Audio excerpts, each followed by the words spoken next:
Ito yung natapos na widening. So 2 lanes siya. 2 lanes. Turn natin dun sa may Caltex. Meron pa dito dugtong. Yan, 2 lanes din to.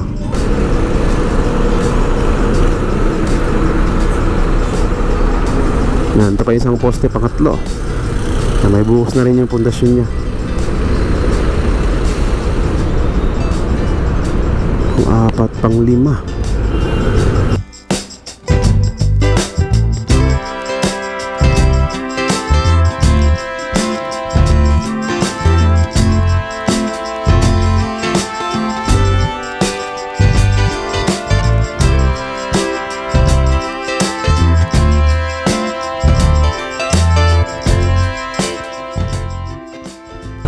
Good morning guys, dito tayo yan sa may Quirino Interchange. Yan, ito yung Osmeña sa kaliwa. Yan. Tapos itong area natin, ito yung papuntang TAF na Quirino Avenue. So i-update natin itong ginagawang widening dito, tsaka yung on-ramp dito sa may kaliwa. Check natin kung ano na yung progress. Checkin natin itong ano dito. Itong ilog o creek. Okay na siya. Mas okay kaysa dati. Dati ay may mga island ng mga basura. Yan ang tambakan dyan sa may Center Island ng mga bato. Bakit kaya?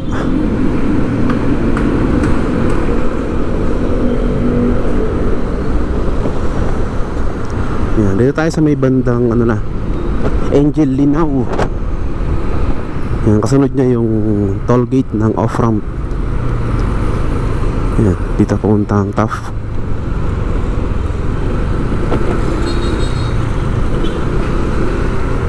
Yan, okay na yung widening dito sa area na to, sa may Motolite.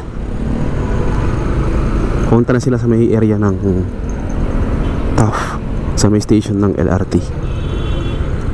Yan, bawal tong ano dito, yung mga parking niyan. Bawal yan.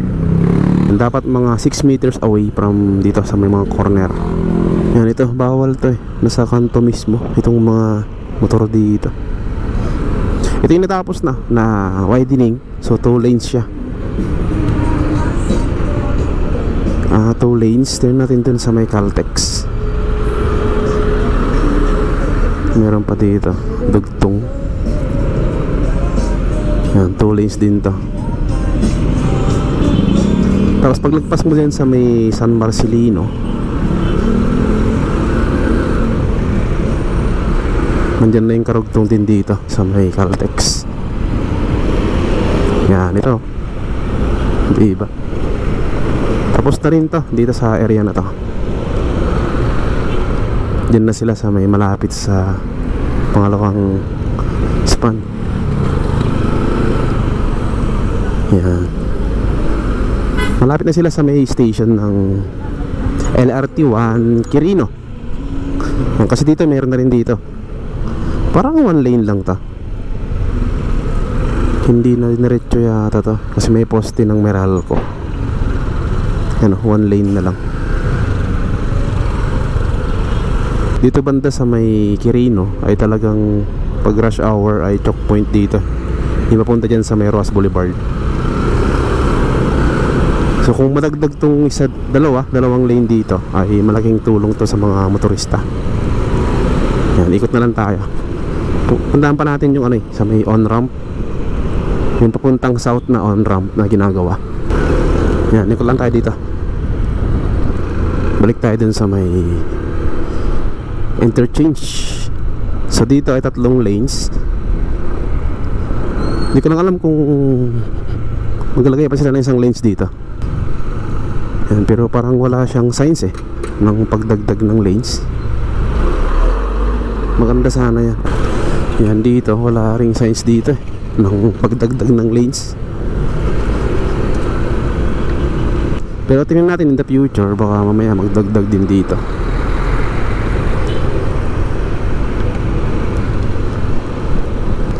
Kasi bibigyan daan to itong extension nitong interchange papunta sa Roas Boulevard, yung dadaanan ng Salex.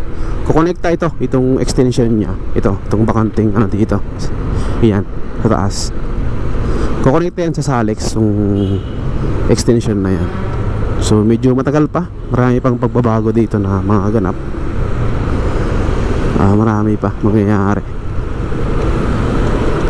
Yung Salex naman ay wala pang signs din dun sa sa may R10 na continuation yung ginagawa nila. Walang construction dun although may mga poste naman siya, pero hindi pa gaanong gumagalaw dun. So check natin next month siguro. Ito yung katuloy nung itong naputol dito na on-ramp dyan sa may kanto na yan. Katabi lang mismo yan ng off-ramp na galing sa south. Itong ginagawa dito, yung paglalagay ng mga poste. Marami ng poste dito yan, baka may buhos na ngayong iba dito. Tignan natin.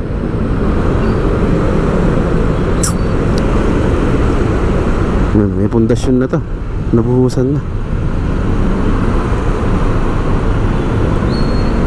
Yan, may mga lamat na ng semento sa may pundasyon niya.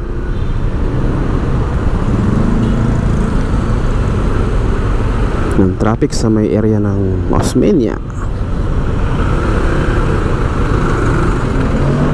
Yan. Pati rin tong isa, mukhang may buhos na rin to.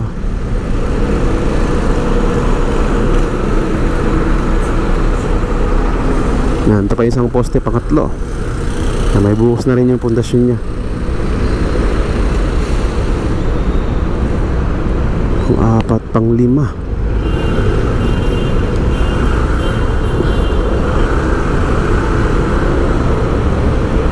Ayan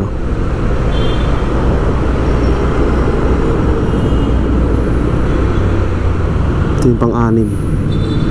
Meron pa dyan banda pang-7 sa may kanto.